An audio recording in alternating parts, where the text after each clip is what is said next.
사랑하는 성도 여러분, 새해에는 성도님들 가정마다 행복한 가정, 화목한 가정, 사랑이 넘치는 가정이 되며 들어가도 복을 받고 나가도 복을 받는 축복의 한 해가 되시기를 기원 드립니다. 설이 다가오니 옛날 고향에서 부모님과 형제 자매들이 오순도순 모여 살던 때가 생각납니다. 오늘은 고향 생각을 하면서 옛날 이야기로 시작하고자 합니다. 옛날 어느 고을에 이웃처럼 지내는 두 노인이 있었습니다. 그들은 식구수도 같고 가진 논밭도 비슷했는데 집안 분위기는 사뭇 달랐습니다. 윗집 사는 김노인네는 하는 일마다 잘 풀려 해가 갈수록 부자가 되었으나 아랫집 사는 황노인네는 이상하게 하는 일마다 망하기 일쑤였습니다. 거참 이상하네. 식솔수도 같고 가진 논밭도 엇비슷했는데 왜 우리 집은 해가 갈수록 가세가 기운단 말인가? 그러던 어느 날 아랫집 사는 황노인이 윗집 사는 김노인에게 찾아가 물었습니다. 여보게 김영감, 자네 집은 해마다 살림이 불어나는데 대체 그 비결이 무엇인가? 황노인이 이렇게 물으니 친구가 웃으며 말했습니다. 비결이랄 게 따로 있겠는가? 그저 운이 좋았을 뿐이라네. 아니, 똑같이 생긴 논에다 똑같은 작물을 심는데 왜 자네 수확량은 늘 많고 우리 집 수확량은 이토록 적단 말인가? 제발 그 비결 좀 알려주게나. 좋네. 그럼 내가 가르쳐 줄 테니까 무조건 내가 시키는 대로 해야 하네. 김노인이 약조를 받고 나서야 그 비결을 황노인에게 알려주니 잠시 후 집으로 돌아온 황노인이 다급히 아들을 불렀습니다. 상룡아, 어서 외양간에 가서 송아지를 끌고 오너라. 그러자 아들이 짜증을 내며 말했습니다. 아니 아버지, 갑자기 웬 송아지 타령이십니까? 거 시키면 시키는 대로 할 것이지 웬 말대꾸냐? 아들이 마지못해 송아지를 끌고 왔습니다. 자, 그럼 송아지를 지붕 위에 끌고 올라가거라. 이에 아들이 어이없다는 듯 자기 아버지를 빤히 쳐다보았습니다. 왜 그러고 있느냐? 어서 송아지를 끌고 지붕으로 올라가라니까. 그러자 아들이 버럭 화를 내며 말했습니다. 참, 아버지 망령이 드셔도 톡톡히 드셨군요. 어느 집 송아지가 지붕에 올라간단 말입니까? 아들의 타박이 심해지자 이번에는 며느리를 불러 말했습니다. 예, 며느라, 지금 소금 한 가마니를 요 앞 개울물에 담갔다가 꺼내오너라. 그러자 며느리가 짜증을 내며 말했습니다. 아이 아버님, 말도 안 되는 소리 그만하세요. 오늘 대체 왜 그러십니까? 어디 아프세요? 소금을 물에 담그면 죄다 녹아버릴 텐데 왜 말도 안 되는 그런 일을 시키시는지 며느리도 아들처럼 황노인의 말을 들을 생각을 하지 않았습니다. 황노인은 터무니없는 일을 시킨 김노인에게 화가 단단히 나서 김노인의 집으로 쳐들어갔습니다. 이보게 김영감, 오늘 나한테 왜 말도 안 되는 일을 시키는 겐가? 김노인이 잔뜩 화가 난 황노인에게 이렇게 말하는 것이었습니다. 자자, 화를 좀 가라앉히고 내가 하는 걸 잘 보게나. 아이, 범사가 잘 되는 비결을 가르쳐 달라고 하지 않았나? 황노인은 잔뜩 화가 난 모습으로 친구의 모습을 지켜보았습니다. 만수야, 잠시 이리 와 보거라. 예, 아버지, 부르셨습니까? 외양간에 송아지를 끌어내어 지붕 위로 올려놓거라. 그러자 김노인네 아들은 군소리 한마디 없이 냉큼 외양간에 가더니 송아지 고삐를 끌고 나왔습니다. 그러더니 지붕에 사다리를 걸쳐놓고 올라서서 고삐를 잡아 당겼습니다. 송아지야, 우리 아버지가 지붕에 올라가란다. 우리 함께 올라가도록 힘써보자. 그러면 분명 좋은 일이 있을 것이야 하면서 말입니다. 아무리 송아지 고삐를 잡아당겨도 송아지가 지붕에 올라갈 생각을 하지 않자 아들이 아내를 불렀습니다. 여보, 어서 와서 송아지 궁둥이를 받쳐봐요. 그러자 며느리가 나와서 송아지 궁둥이를 받쳐서 올리려고 했습니다. 그래도 안 되자 아이들까지 나서서 송아지를 밀고 당기고 난리가 났습니다. 한참 동안 그 모습을 지켜보던 김노인이 흐뭇한 표정을 지으며 말했습니다. 됐다. 안 올라가거든 그만두거라. 이 말을 들은 아들과 며느리는 하던 일을 즉시 그만두었습니다. 그런데 이번에는 며느리를 불렀습니다. 예, 아가, 소금 한 가마니를 요 앞 개울에 담갔다가 가져오너라. 예, 아버님, 알겠습니다. 며느리도 군말하지 않고 소금 가마니를 옮기려 부엌으로 갔습니다. 그런데 소금 가마니가 너무 무거워서 아무리 힘을 써도 들을 수가 없었습니다. 이에 아들이 냉큼 달려가서 마주 들더니 개울로 옮기기 시작했습니다. 그걸 보더니 김노인이 다시 말했습니다. 됐다. 이제 그만하고 제자리에 갖다 두거라. 그러자 아들 내외는 군말 없이 소금 가마니를 제자리에 갖다 놓는 것입니다. 이 모습을 지켜본 황노인은 너무나 놀라 입이 다물어지지 않았지요. 자, 보게나 이게 우리 집안이 잘 되는 비결일세. 이제 알았는가?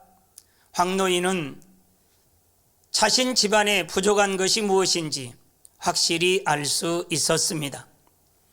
가정이 화목하면 모든 일이 잘 된다는 뜻의 가화만사성이라는 한자성어가 있습니다.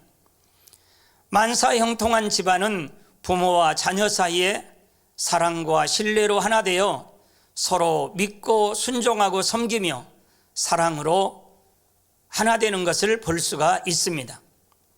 창세기 22장에 나오는 아브라함은 독자 이삭을 번제로 드리라는 하나님 말씀에 순종함으로 믿음의 조상 복의 근원이라는 축복을 받았습니다. 하나님의 벗이라는 칭함을 받는 하나님의 참 자녀가 되었지요.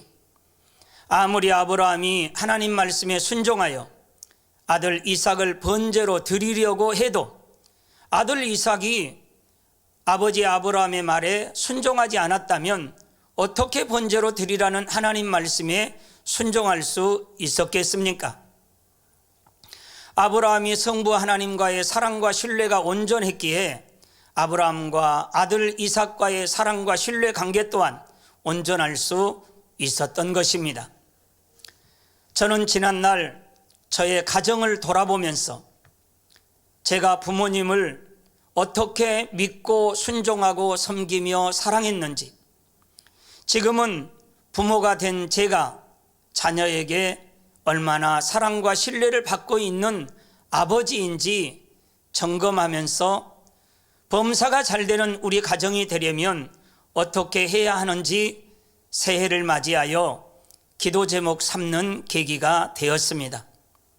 사랑하는 성도 여러분, 오늘은 2023년 새해를 맞이하여 범사가 잘 되는 가정이라는 제목으로 마음의 소원에 응답받고 영육간에 축복받아 하나님의 섭리를 이루기 위해서는 진정한 순종은 무엇이며 진정한 순종을 이루려면 어떻게 해야 하는지 당회자님께서 2009년 종료주일에 증거해 주셨던 말씀을 중심으로 함께 은혜를 나누고자 합니다. 먼저 진정한 순종이란 무엇일까요? 우리 예수님을 통해 배워보겠습니다. 근본 하나님의 본체시요 하나님의 아들이신 예수님께서는 사람의 몸을 입고 이 땅에 오셨고 아무 죄도 없이 십자가 처형을 당하셨습니다. 빌립보서 2장 8절에 사람의 모양으로 나타나셨음에 자기를 낮추시고 죽기까지 복종하셨으니 곧 십자가에 죽으심이라 말씀한 대로 예수님의 순종이 있었기 때문에 가능한 일이었습니다. 이러한 예수님의 순종을 통해 사망으로 가던 무수한 영혼들이 구원받아 영생에 이르게 되었지요. 하나님께서는 이렇게 순종할 수 있는 참된 하나님의 사람들을 통해 하나님의 크신 섭리를 이루고 계십니다. 우리들도 마지막 때에 목자님과 함께 하나님의 크신 섭리를 이루는 주인공이 되기 위해서는 가장 먼저 필요한 것이 진정한 순종입니다. 이는 하나님께서 원하시는 대로 하나님의 뜻대로 하는 순종을 뜻합니다. 예를 들어 아무리 열심히 많은 일을 이루었다 해도 주인이 원하는 것과 다르다면 주인이 기뻐하며 칭찬할 수 있을까요? 주인의 마음을 알아 부탁한 대로 일해야 잘했다 칭찬받을 수 있고 진정한 순종이라 할 수 있습니다. 하나님 앞에 진정한 순종을 하려면 하나님께서 원하시는 것이 무엇인지를 정확히 알아야 합니다. 그러기 위해서는 하나님과 마음이 하나 되어야 하지요. 이는 온영이 되어야 진정한 순종을 할 수 있다는 말과 같습니다. 그러나 온영이 되기 전이라 해서 진정한 순종을 할 수 없는 것은 아닙니다. 하나님을 사랑하여 마음에서 우러나는 순종을 하면 되는 것입니다. 다만 누가 시켜서 억지로 하거나 의무감이 하는 순종, 자기 의 가운데 하는 순종은 진정한 순종이라 할 수 없습니다. 예수님께서는 진정한 순종을 하셨습니다. 주어진 사명이니까 순종하신 것이 아니라 하나님을 사랑하셨기 때문에 기쁨으로 순종하신 것입니다. 우리가 신앙생활을 하다 보면 뜻대로 되지 않을 때가 있습니다. 늘 기쁘게 자원하는 마음으로 순종하기 원하지만 때로는 순종한다 하면서도 마음에 기쁨이 없습니다. 힘들게 억지로 순종할 때도 있고 기쁨으로 순종한다고 했는데 막상 결과를 보면 불순종한 경우도 있습니다.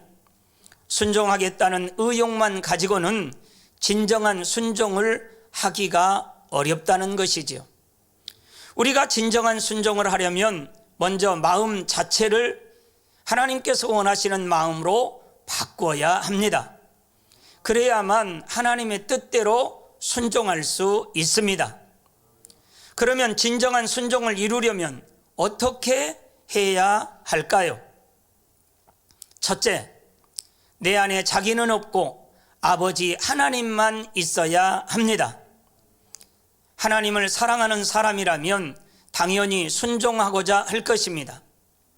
그런데 막상 일의 결과를 보면 오히려 불순종이 되어버린 경우가 있지요.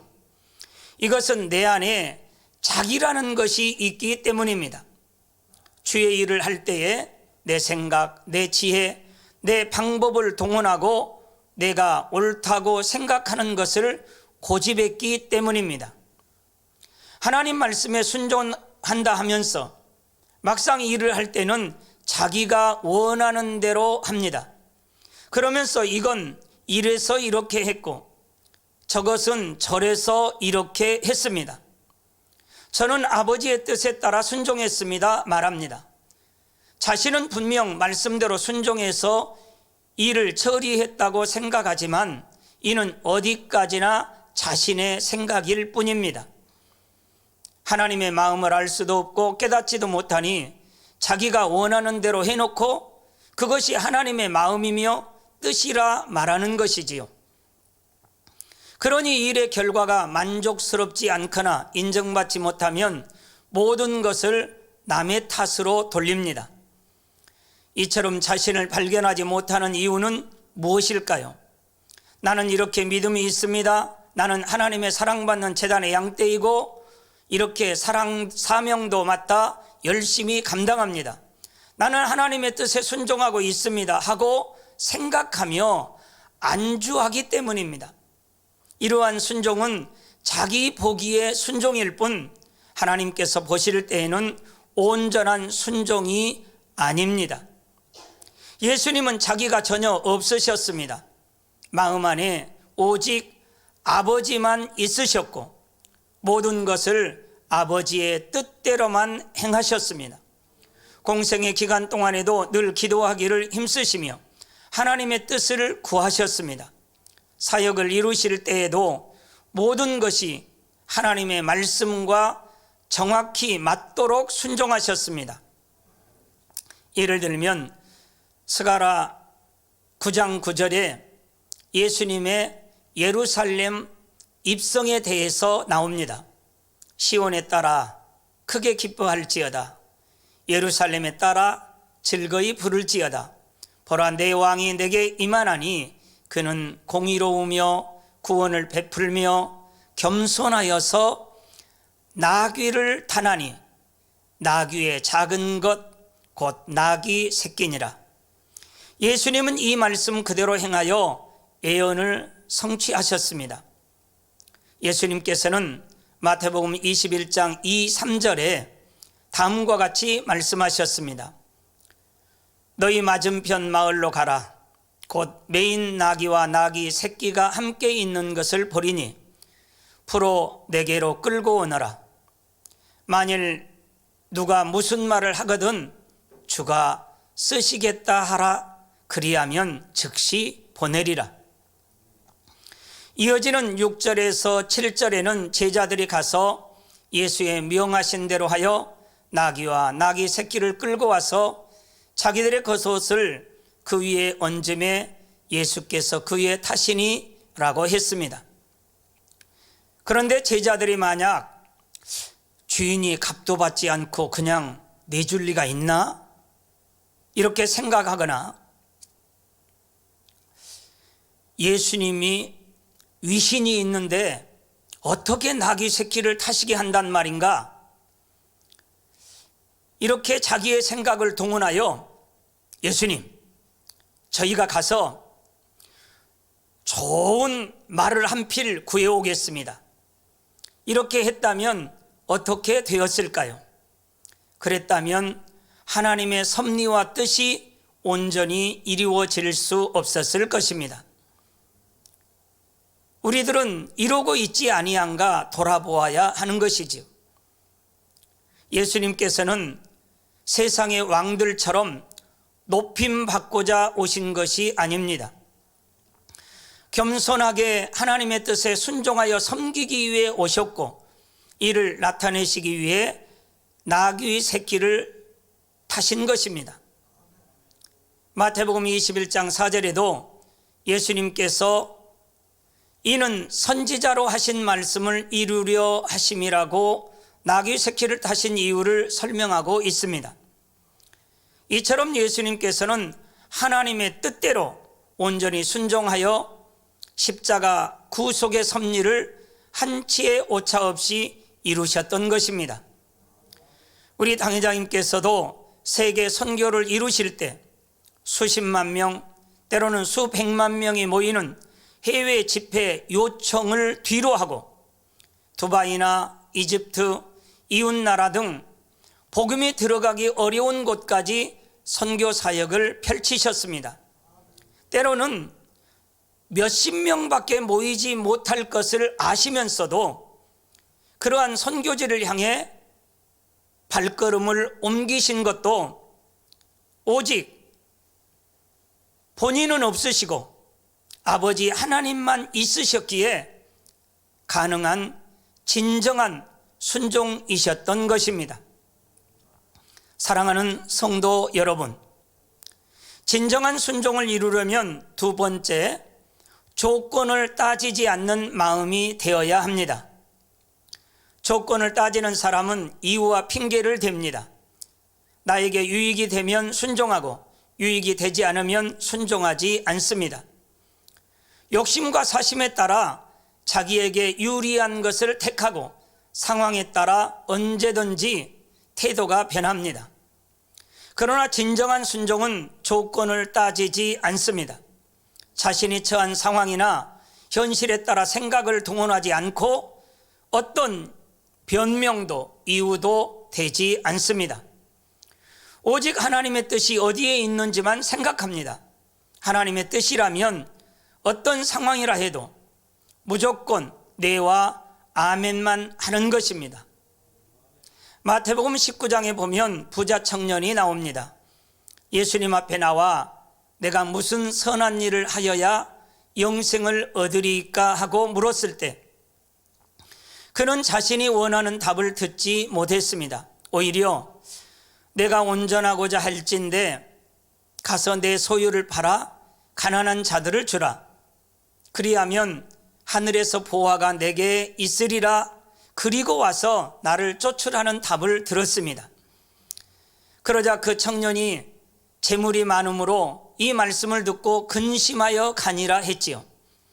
비록 그 청년이 좋은 마음으로 예수님 앞에 나왔다 해도 그는 처음부터 자기가 할 수 있는 한계선까지만 순종할 마음이었습니다. 그러니 그 한계선을 넘는 상황이 되자 진정한 순종이 나오지 않은 것입니다. 진정 순종할 마음이었다면 자신이 예상했던 것과 전혀 다른 답을 들었다 해도 기쁨으로 끝까지 순종했을 것입니다. 우리들도 스스로 자신을 분별해 보아야 하겠습니다.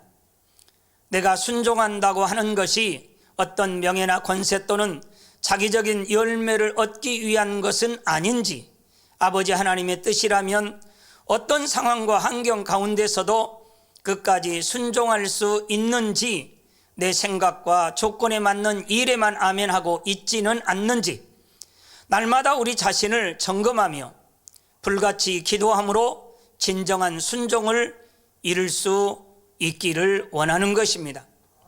예수님께서는 자신의 어떤 영광도 구하지 않으셨고 오직 아버지 하나님의 영광을 위해 순종하셨습니다. 그러기에 하늘 보좌를 뒤로하고 이 땅에 오셔서 죄인 취급을 받으며 십자가에 죽으실 수가 있었던 것이지요.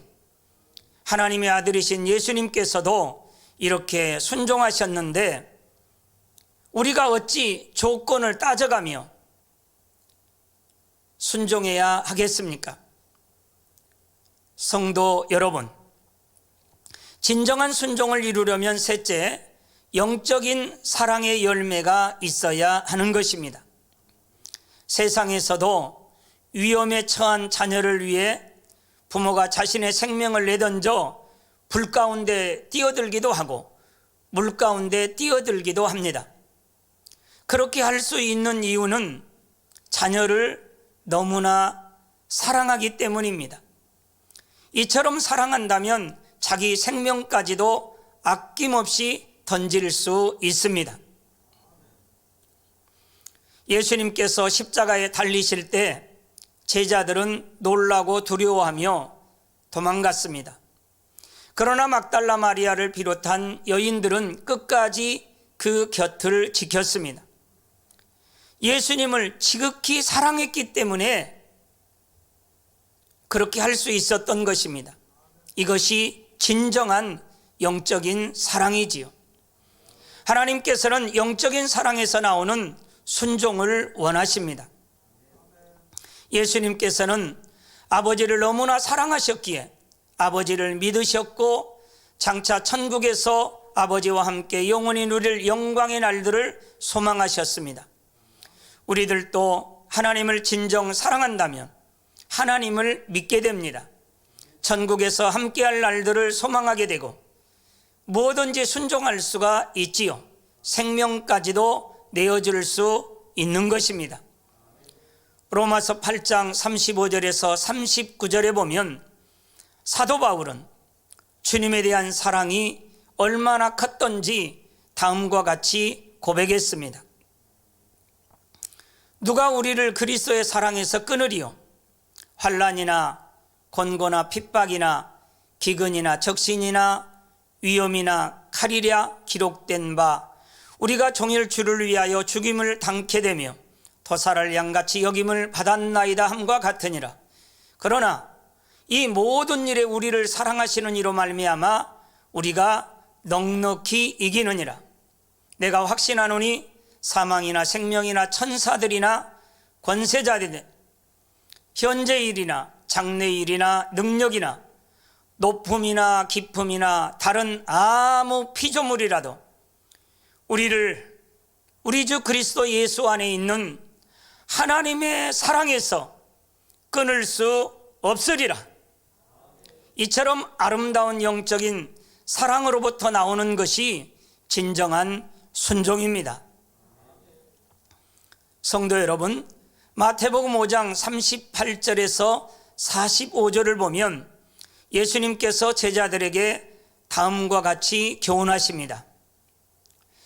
또 눈은 눈으로 이는 이로 갚으라 하였다는 것을 너희가 들었으나 나는 너희에게 이르노니 악한 자를 대적지 말라. 누구든지 내 오른편 뺨을 치거든 왼편도 돌려대며 또 너를 송사하여 속옷을 가지고자 하는 자에게 겉옷까지 가지게 하며 또 누구든지 너로 억지로 오리를 가게 하거든 그 사람과 심리를 동행하고 내게 구하는 자에게 주며 내게 꾸고자 하는 자에게 거절하지 말라. 이 말씀을 누구에게 했다고요? 오늘날 저와 여러분들에게 이 말씀을 하시고 계시는 것입니다. 또 내 이웃을 사랑하고 내 원수를 미워하라 하였다는 것을 너희가 들었으나 나는 너희에게 이르노니 너희 원수를 사랑하며 너희를 핍박하는 자를 위하여 기도하라. 이같이 한즉 하늘에 계신 너희 아버지의 아들이 되리니 이는 하나님이 그 해를 악인과 선인에게 비추게 하시며 비를 의로운 자와 불의한 자에게 내리우심이라. 이는 한마디로 표현하면 하늘에 계신 아버지의 자녀가 되려면 원수도 적극적으로 사랑하라는 말씀입니다. 누구에게 그런 말씀하셨다고요? 저와 여러분들에게 원수도 적극적으로 사랑하라.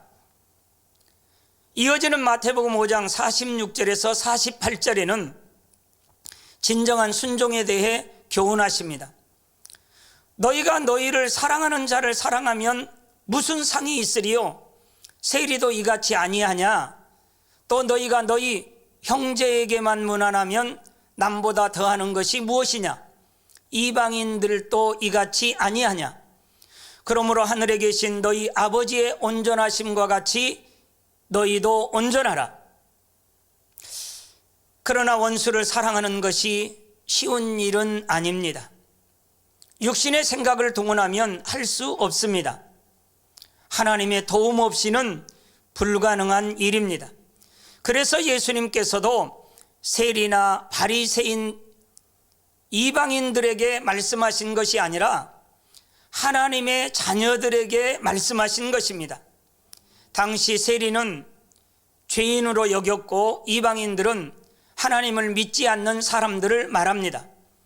그러니 이런 사람들은 원수를 사랑하는 것이 결코 쉽지 않지만 하나님의 자녀들은 할 수 있기에 저와 여러분들에게 원수도 사랑하라고 말씀하시면서 도와주시겠다고 선포하신 것입니다. 사랑하는 성도 여러분, 마태복음 5장에 나오는 원수도 사랑하라는 말씀에 순종하고자 얼마나 노력하셨는지요? 얼마나 몸부림쳐 보셨는지요? 얼마나 애통하며 불같이 기도해 보셨는지요? 새벽닭이 울 때까지, 나무 뿌리가 뽑힐 때까지 힘쓰고 애써 정말 간절히 기도한 만큼 영적인 성장을 이미 이루셨을 것입니다.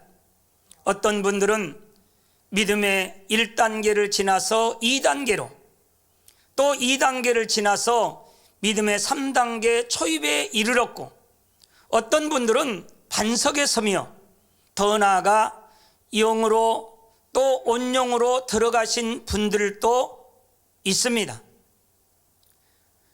원수도 아닌데 부부 간에, 또 부모 형제 간에, 또는 믿음의 형제 자매 간에 당연히 서로 사랑해야 할 사람들 간에 예전에는 서운한 마음도 있었고 미워하는 마음 때문에 우리가 고통받을 때도 있었습니다.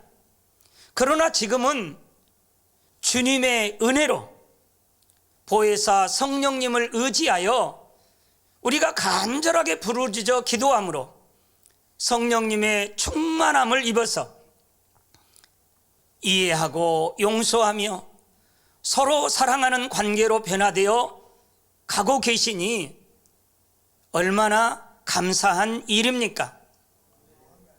그런데 만약 우리들의 마음이 하나님 사랑, 주님의 십자가의 사랑과 희생을 전혀 알지 못하는 이방인들처럼 아직도 나를 사랑하는 사람만 사랑하고 나를 미워하는 사람은 여전히 미워하고 있다면 우리가 언제까지 성령 받지 못한 세상 사람들과 똑같은 삶을 살아야 할까요? 우리들은 세상 사람들과는 다릅니다. 우리는 하나님 사랑, 주님의 사랑으로 너무나 큰 죄를 용서받았습니다. 성령 하나님을 우리 마음 가운데 모시고 사는 성령 받은 사람입니다. 성령 받은 사람답게 저와 여러분들은 원수도 사랑하여 하나님 말씀에 순종함으로 영광 돌리는 우리 모두가 되었으면 하는 것입니다. 도전해 보십시다. 할 수 있습니다. 저도 도전해 봅니다. 할렐루야. 우리 만민은 그런 성도들입니다. 2023년 새해를 앞두고 새 예루살렘을 소망하며 더욱 변화되기 위해 우리가 사랑하는 원장님과 함께 작정하여 다니엘 체랴에 불같이 기도하고자 많은 분들이 동참을 했습니다.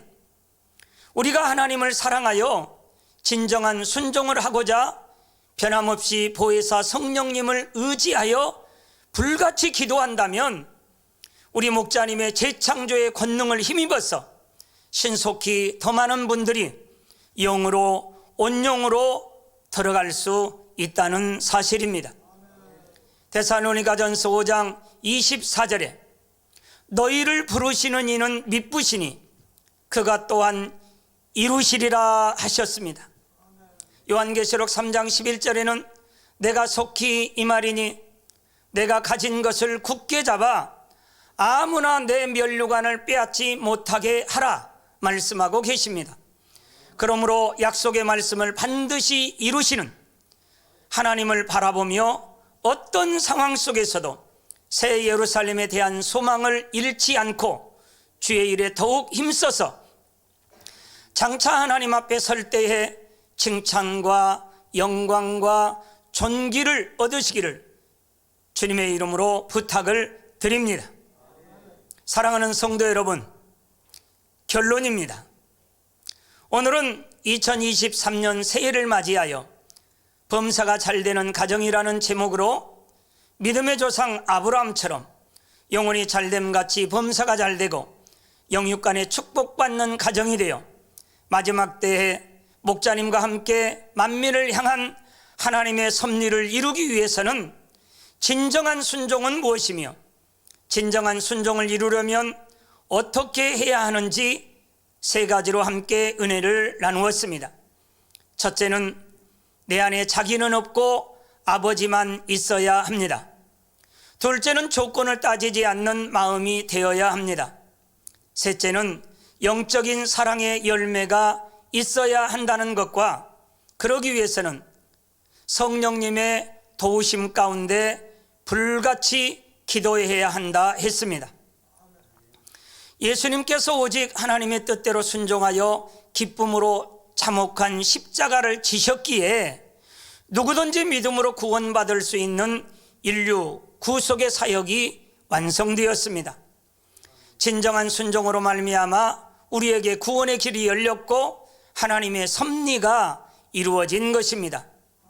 하나님께서는 마지막 때 섭리를 이루시기 위해 지금도 진정한 순종을 할 자가 누구인가 우리들을 바라보시면서 찾고 계십니다. 바로 저와 여러분들이 있습니다.